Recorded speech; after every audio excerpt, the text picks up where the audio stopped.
Hi everyone, this is Pochadama. So recently I've been watching a lot of food anime like Toriko and Isekai Shokudo, and I've come to the realization that there haven't been any cooking anime in the past decade. To be more specific, I'm talking about cooking battle animes.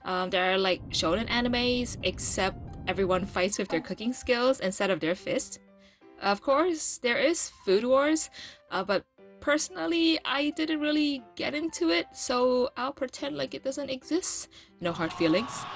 Anyway, I began watching these cooking battle animes and desperately wanted to talk about it with someone. But being the weeb I am, who hates human interaction, I've decided to just make a YouTube video about it instead. And so today I'll be talking about the cooking battle animes I've watched in the past. Let's go! Mr. Ajiko, or Born to Cook, is an anime that came out during the late 80s. The story follows a boy named Yoichi who is a culinary prodigy and manages a small restaurant with his mother after his father passed away. One day, the head of the cooking association in Japan, Genjiro, stumbles upon Yoichi's restaurant and is impressed by his culinary skills. Genjiro invites Yoichi to join the association, and the story begins from there. Mr. Ashiko is probably the first anime of such genre, and also shaped what cooking anime will be like in the future. We have our main protagonist, who is a culinary genius with no special background, the elaborated cooking, and of course the exaggerated reactions. This anime is quite long, with a total of 99 episodes, and the story is kind of episodic. So Yoichi will encounter an enemy and be challenged to a cooking battle, and his friends would comment on the cooking techniques as they watch. Of course, our main protagonist would always win, and the same cycle repeats. Since it is an anime made in the 80s, the art and story isn't anything impressive, but for those who are interested in this kind of anime, I recommend you check it out. Chuka Ichiban, or Cooking Master Boy, is probably the first cooking battle anime that gained popularity outside of Japan, especially in China, obviously.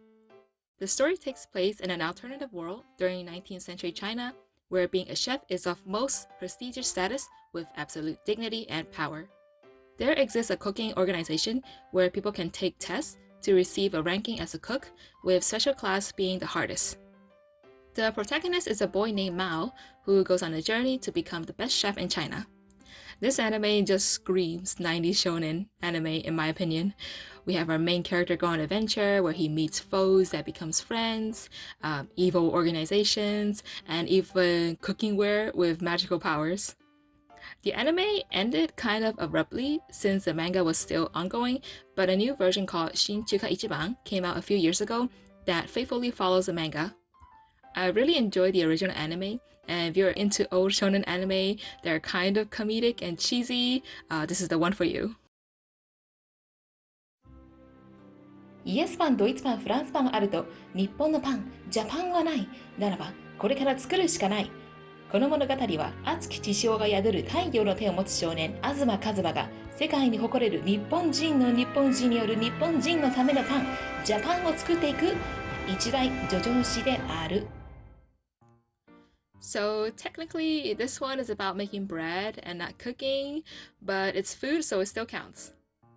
As described in the segment earlier, the story is about a boy named Azuma Kazuma that is on a quest to make Japan, a bread to represent Japan. He enters the nationally renowned pastry chain store, Pantagia, where he and his friends will go on to compete against other bakers to make the best bread in the world. The best way I can describe this anime is it's like the Gintama of cooking anime.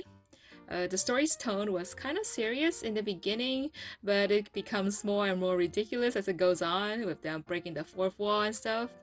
Also, the food reactions.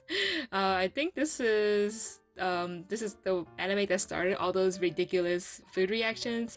Most of them are puns, and some of them they kind of refer to Japanese pop culture and also a lot of old animes, as you can see right here.